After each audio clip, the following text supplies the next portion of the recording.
कार्यक्रम के पुण्यार्जक हैं स्वर्गीय श्री फूलचंद जी, स्वर्गीय श्रीमती डगली देवी झांझरी के परिवारजन, पुत्र पुत्र वधू श्री प्रदीप, श्रीमती सरोज, श्री नरेश, श्रीमती सुमन, श्री सुनील, श्रीमती संगीता, श्री ललित, श्रीमती रजनी, श्री मुकेश, श्रीमती मोनिका, पौत्र पौत्र वधू श्री मोहित एनी, राहुल रीमा, आदित्य मेघा, आशीष सोनाली, वैभव चेतना, पौत्री व पौत्री जमाई, श्री आयुष जी सोनम, श्री हेमंत जी नेहा, श्री साहिल जी भूमिका, पौत्र पौत्रियां रश्मि, अक्षत, दीक्षिता, सुनिधि, नमित, मानव, पढ़ पौत्रियां, युवाना, लावण्या, इवान, विनाया, रियांस, वीर, नक्श झांझरी कोछोर निवासी मोहित परिवार दीमापुर, तिनसुकिया गुवाहाटी प्रवासी। आचार्य भुवन अमित गति स्वामी महाराज ग्रंथ राज भावना द्वादशिका जी में वस्तु स्वरूप की व्याख्या कर रहे हैं। तो वहीं आचार्य भुवन विश्वेश्वर जी महाराज अपनी देशना को देते हुए कह रहे हैं, कल यहाँ पर कह रहे थे कि जैसे वैज्ञानिकों के लिए सरकार फ्री रखती है, किसी प्रकार का तनाव नहीं देती, ना उन्हें कमाने की चिंता रहती है, ना खाने की चिंता रहती है, सामान से अधिक वेतन देती है जिससे वो शांति से खोज कर सके, और सबसे दूर रखती है उनको, परिवार से सबसे दूर रखकर एकांत में उन्हें खोज करने का समय देती है। खोजो आप, और विकल्प मतलब तुम्हारे परिवार को के लिए व्यवस्था हम करे दे रहे हैं, तुम्हारे भोजन की, परिवार की, सबकी। ऐसी बीतराग वैज्ञानिक हैं दिगंबर मिराज, जो आत्मा की खोज करने निकली। इसलिए जिन शासन में इनको भोजन की व्यवस्थाओं से निर्विकल्प रखा है, आवास की व्यवस्थाओं से निर्विकल्प रखा है, भैया आप चिंता नहीं करो, आपको रहने ही मिलेगा, आपको भोजन भी मिलेगा, आप तो खोज करो। ना तो आपको कमाने की चिंता है, ना भोजन की चिंता है, ना मांगने की चिंता है कौन कल देगा। अपने आप श्रावक पहले से तैयार होकर बैठे हैं आपके भोजन के लिए। तो आश्चर्य करके तीर्थंकर भगवान के 1008 नाम होते हैं। दृष्टि को विशाल बनाइए, वैज्ञानिक की बात कर रहे हो और संकुचित विचारधारा रखते हैं। मुख को बांधना नहीं है, खोलकर रखना है। जयवंतो आचार्य विराग सागर जी महाराज, जयवंतो आचार्य विद्यासागर, विमल सागर, महावीर कीर्ति, इस भारत भूमि पर जितने योगी हुए हैं, कुंद कुंद जैसे महायोगी सभी जयवंत हों। किसान जब गाय से दूध निकालता है तो दो में से एक काम करता है, या तो उसके बछड़े को उसके सामने खड़ा करता है, अथवा हरी हरी घास खाने के लिए अच्छी अच्छी घास रखता है, तभी गाय दूध देती है, नहीं तो गाय दूध नहीं देती। या तो खाने के लिए घास रखें, अच्छे से हरी घास रखे, उसे देखकर उसका मन प्रसन्न हो जाए, मतलब उसको प्रसन्न करता है। किसान भी गाय से दूध निकालता है तो सीधे नहीं निकालता, पहले गाय को प्रसन्न करता है, खुश करता है, तब जाके गाय से दूध प्राप्त कर पाता है। नहीं तो गाय अपना दूध खींच लेती, थन में नहीं रहता दूध, पर वो खींच लेती है। जब प्रसन्न करता है तो उसके थन दूध से लबालब भर जाते हैं, और इधर उसे दर्द भी महसूस नहीं होता। कितना भी खींच रहा है तभी प्रसन्नता से खड़ी खड़ी या तो अपने बच्चे को चाटती रहती है, नहीं तो घास खाती रहती। देखी कि नहीं कभी दूध निकालते, देखा नहीं क्या गाय भैंस को, देखा क्या है? निकाला है ना, निकाला भी है तो गाय, कोई यदि आपको हाथ पैर खींचे दर्द होगा नहीं होगा, लेकिन फिर भी वो कोई रिएक्शन नहीं कर रही किसी प्रकार का। और वैसे अगर आप जबरदस्ती करोगे तो लात मारती है। फिर जबरदस्ती करते हो, कोई ना घास दी ना बछड़ा है और तुम सीधे पहुंच गए तो लात खा के आते हो। और वैसे वो तो अपनी शांति से बछड़े को चाटती रहेगी, बछड़े के स्नेह करती रहेगी, नहीं तो हरी हरी घास रख दी तो घास खाती रहेगी। आप निकालते रहो दूध, जब तक निकलता है आप निकालते रहो, वो कुछ भी चुपचाप सीधी से खड़ी रहेगी। तो आचार्य कह रहे हैं कि किसान जब गाय से दूध निकालता है तो दो में से एक काम करता है, या तो बछड़े को सामने खड़ा करेगा या फिर उसको खाने डालेगा। जैसे वे खाती जाती है दूध निकालता जाता है, क्योंकि उसके भाव बदले हुए हैं, प्रीति बनी हुई है। प्रीति से दूध निकलता है और बछड़ा सामने खड़ा होता है तो पीती बढ़ती है और दूध निकलता है। ज्ञानी तत्व का लाभ जब ही होता है जब मन की विषमताएं हटकर गाय जैसे परिणाम होते हैं। आप भी तत्व का लाभ तभी कर पाओगे जब अंतरंग में प्रीति परिणाम होंगे। अंतरंग में प्रीति परिणाम नहीं होंगे, आप तत्व का लाभ नहीं ले पाओगे। गुरु इतना प्रसन्न रहना चाहिए कि अंदर से आपको दूध दे। कहना क्या चाह रहे हैं? इसलिए साधुओं को निर्विकल्प रखा गया है। जब निर्विकल्प रहेंगे तो अंदर से प्रसन्न रहेंगे, और प्रसन्न रहेंगे तो क्या करेंगे? जैसे गाय दूध दे रही है ऐसे ये तत्व का दूध देंगे, तत्व की बात बताएंगे आपको। अंतरंग की जो ग्रंथों में लिख के चले गए हमारे आचार्य वो एक बार बहुत अच्छा उदाहरण देते थे कि ये पहले जब गांव में पोस्ट ऑफिस से क्या डाकिया आता था तो गांव के लोगों को जब पढ़ना नहीं आता था, अनपढ़ रहते थे, अशिक्षित थे, तो डाकिया को ही बोलते थे भैया पढ़ के सुनाओ क्या आया है मेरे बेटे का संदेश, या मेरी माँ का क्या संदेश आया है, या मेरे पिता का क्या संदेश, बेटी का क्या संदेश आया है। तो डाकिया पढ़ के सुनाता था और बड़े चाव से सुनते थे वो, और पत्र लेकर बड़े खुश होते थे। पढ़ना नहीं आ रहा तब भी प्रसन्न लेके घूम रहे हैं, और जिसको पढ़ना आता था उसके पास जाते थे, भैया पढ़ के तो सुनाओ, पढ़ के तो सुनाओ क्या लिखा है इसमें, क्या लिखा है। और जब वो पढ़ता था, वो पढ़ रहा है, और वो जो सुनने वाला आनंदित होता था, गदगद होता था, पत्र व्यवहार होता था। तो ऐसे आचार्य ने भगवान की पोती है, पोती ये जिनवाणी, भगवान की चिट्ठी है जिनवाणी। पढ़ना नहीं आता आपको, उन गुरुओं के पास जाओ जिन्हें पढ़ना आता है, उनको बोलो हमें पढ़ के सुनाओ भगवान ने क्या लिखा है, और सुन के गदगद हो, गदगद हो जाओ कि चलो भगवान की वाणी हमको तो नहीं आता था, पर हम जिनको आतन से सुनी, कितनी अच्छी भगवान की वाणी है। तो आचार्य करके जैसे गाय को प्रसन्न रखते हैं तो दूध प्राप्त करते हैं, ऐसे गुरुओं को जब प्रसन्न लगते हो तो तभी तत्व का लाभ होता है। जब मन की विषमताएं हट जाएं, गाय जैसे परिणाम हो जाएं, तब वात्सल का क्षीर झरना प्रारंभ होता है, तब तत्व का बोध होता है। यदि गाय को रुष्ट कर दोगे, गाय को रुष्ट कर दोगे तो दूध ना निकाल पाओगे। गाय को रुष्ट कर दोगे दूध नहीं निकाल पाओगे, लात ही खाओगे बस। ऐसे ही अपने परिणामों को रुष्ट कर दिया तो आप कभी फिर तत्व को प्राप्त नहीं कर पाओगे। अपने परिणामों को संतुष्ट कर लिया कि अब मैं जय बोलूं कि नहीं बोलूं, यानी उसको आनंद ही नहीं आ सकता है। मैं 3 कम 9 कोटि मुनिराजों का भक्त हूं, क्योंकि 3 कम 9 कोटि मुनिराज द्रव्यलिंग सहित भावलिंगी हैं। वे बीतराक्षण बंदनी है, पूजनीय है, बंदे तद्गुण लब्धे। त्यागी को सामयिक आनंद देती है, त्यागियों को बिहार गमन बड़ा आनंद देता है। कभी आनंद लूटना है तो बिहार में चलना अच्छा है। आचार्य करें त्यागियों को सामयिक में आनंद आता है, त्यागियों को बिहार में आनंद आता है, गमन में आनंद आता है। और आपको भी यदि गमन का आनंद लेना है कभी, तो त्यागी के साथ बिहार करना प्रारंभ करो। मुनिराजों के बिहार में जाओ। तुम जितना मुनिराज के बिहार में जाओगे, विश्वास रखना जो परिणाम बिहार के समय तुम्हारे आनंद के होंगे, वे परिणाम कहीं नहीं हो पाएंगे। क्योंकि हर जगह का अलग अलग आनंद होता है।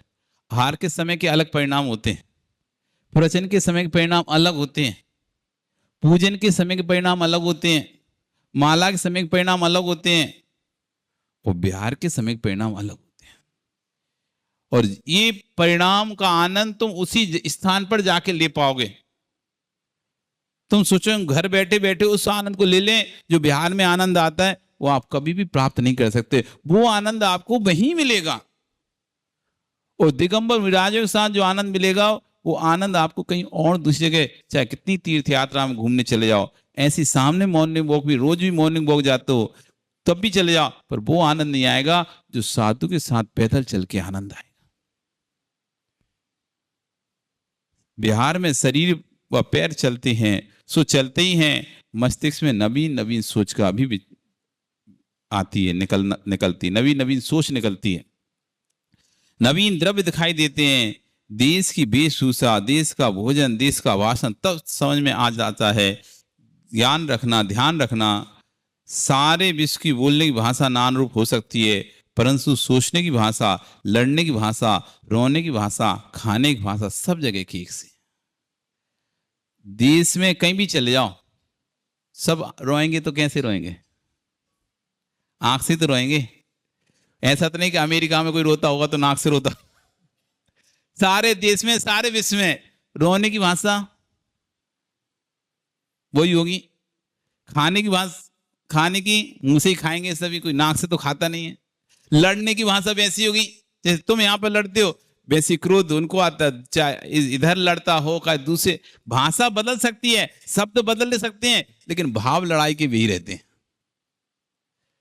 तुम अपनी भाषा में गाली कोई और दूसरे शब्दों में दोगे, सामने वाला कोई दूसरे और शब्दों में दे सकता है, कोई इंग्लिश में दे सकता है, कोई चाइनीज में दे सकता है, कोई कुछ में दे सकता है, शब्द अलग हो सकते हैं, लेकिन भाव लड़ने के वही होंगे। लड़ने की भाषा, खाने की, कह रहे हैं कि खाने की भाषा, तुम्हें भूख लगेगी तुम भी ऐसे ही दिखाओगे भाई भूख लग रही है। कोई अंग्रेज को भी भूख लगेगी, वही कहेगी भूख लग रही है। जब भूख लगेगी तो एक से ही इशारा होगा, खाना चाहिए। जिस भी देश में जाओ, बोलने और कह रहे हैं कि सारे विश्व में बोलने की भाषा नाना रूप हो सकती है, परंतु सोचने की भाषा, लड़ने की भाषा, रोने की भाषा, खाने की एक सी ही है। संकेतों की भाषा बहुत विशाल है। जिस देश में जाओगे और बोलते ना भी बने, उस देश की भाषा उल्टी सीधी बोलकर गाली मत खाना, कुछ नहीं करना, आप तो इशारा कर देना। आप तमिलनाडु गए और आपको पानी पीना है, पानी मतलब वहां पर होता है ड्रिंक, शराब। तुम बोलोगे पानी पानी पीना है, शराब लाके दे देंगे। अब आपको वहां की भाषा नहीं पता कि पानी को क्या बोलते हैं, तो आप कैसे पानी मांगोगे? प्यास लग रही है आपको,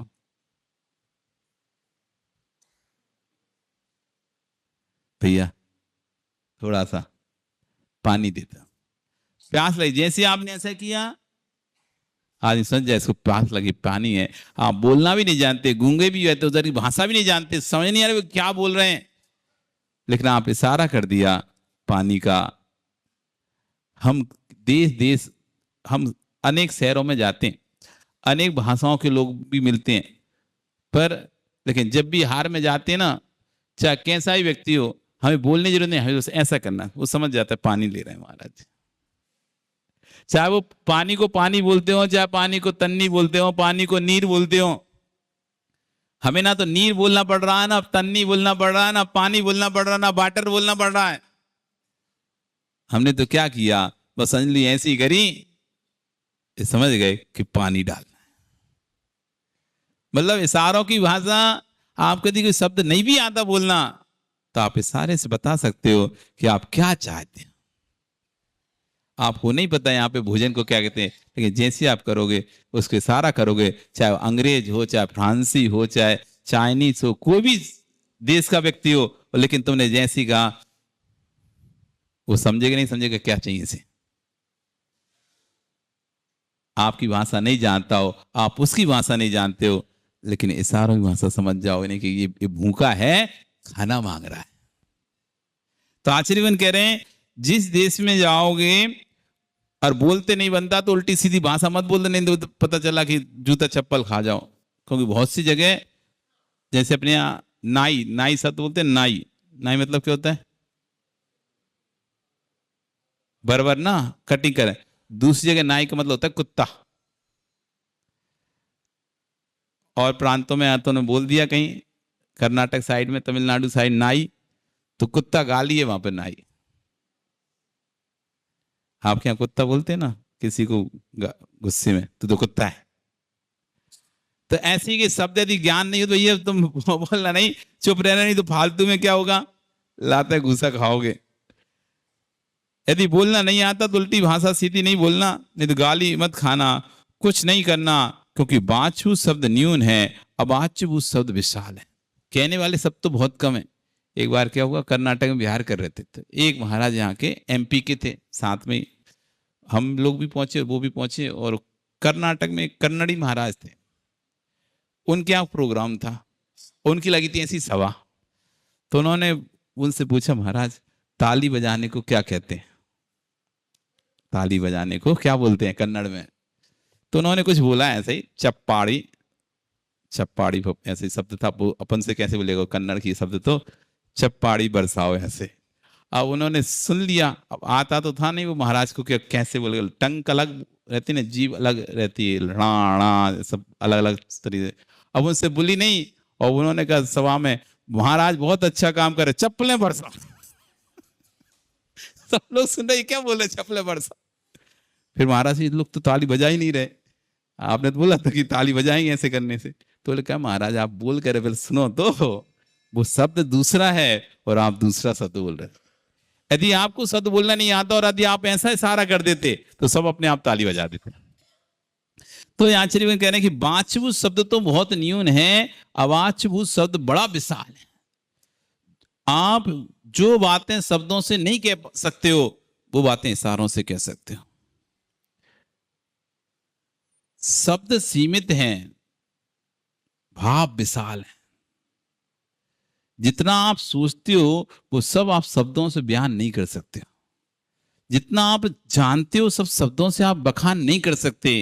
शब्द सीमित है, भाव असीमित है। आचार्य कह रहे वाच्यभूत शब्द न्यून है, अवाच्यभूत शब्द विशाल है। भूख लगे तो विशेष आकृति कर देना। संकेत की भाषा विशाल है, संकेत की महिमा देखो। निर्गंत पूरे देश में जाने के लिए स्वतंत्र हैं, जरूरी नहीं है कि उन्हें सभी देशी भाषाएं बनती हों। मुनि को आहार तमिल प्रांत में कैसे मिलेगा? हमारे आगम में परंपरागत व्यवस्था कर दी गई है। किसी प्रांत में चले जाना, अंजलि कंधे पर रख लो, सब जान जाएं कि मुनि आहार के लिए निकले। बोलने की जरूरत नहीं है। हमारे यहाँ इस शब्दवाच है ही नहीं है, भावात्मक दृष्टि दी है। भाई ऐसे लगा लेना, पता चल जाएगा कि आहार के लिए निकल रहे हैं। चाहे किसी प्रांत में चले जाओ तुम, वहां के लोग समझ जाएंगे कि अंजलि लगा के आहार के लिए निकल रहे हैं। अंजलि लगाकर कंधे पर रख लो, सब जानते हैं जैन मुनि आहार को जा रहे हैं। सभी लोग नमोस्तु करते मिलेंगे। अरिहंत की प्रतिमा को विराजमान करने के लिए हम तैयार के लिए हर समय तैयार रहना। पता नहीं क्यों गदगद भाव आते हैं। मुझे मालूम है कि मैं नहीं बचूंगा, अपन नहीं बचेंगे, लेकिन ये बिंब बचेगा। तो नमोस्तु शासन देवेंद्र रहेगा, अरिहंत शासन जयवंत रहेगा। जब भी भगवान की प्रतिमा विराजमान करने का सौभाग्य मिले, कभी प्रतिष्ठा कराने का सौभाग्य मिले, तो आचार्य जरूर करके जाना। अपने जीवन में राई के बराबर क्या धनिये के बराबर मंदिर, आचार्य ने लिखा है, अपने धनिये के बराबर मंदिर और राई के बराबर प्रतिमा। कम से कम तुमसे कुछ नहीं करना, इतना छोटा भी बिंब गिराओगे, असंख्यात गुण श्रेणी कर्मों की निर्जरा करके जाओगे। इस कार्यक्रम के पुण्यार्चक थे स्वर्गीय श्री फूलचंद जी, स्वर्गीय श्रीमती डगली देवी झांझरी के परिवारजन, पुत्र पुत्रवधू श्री प्रदीप, श्रीमती सरोज, श्री नरेश, श्रीमती सुमन, श्री सुनील, श्रीमती संगीता, श्री ललित, श्रीमती रजनी, श्री मुकेश, श्रीमती मोनिका, पौत्र पौत्रवधू श्री मोहित एनी, राहुल रीमा, आदित्य मेघा, आशीष सोनाली, वैभव चेतना, पौत्री व पौत्री जमाई, श्री आयुष जी सोनम, श्री हेमंत जी नेहा, श्री साहिल जी भूमिका, पौत्र पौत्रियां रश्मि, अक्षत, दीक्षिता, सुनिधि, नमित, मानव, पड़पौत्र पड़पौत्रियां, युवाना, लावण्या, इवान, विनाया, रियांस, वीर, नक्श झांझरी, कोछोर निवासी, मोहित परिवार दीमापुर, तिनसुकिया गुवाहाटी प्रवासी।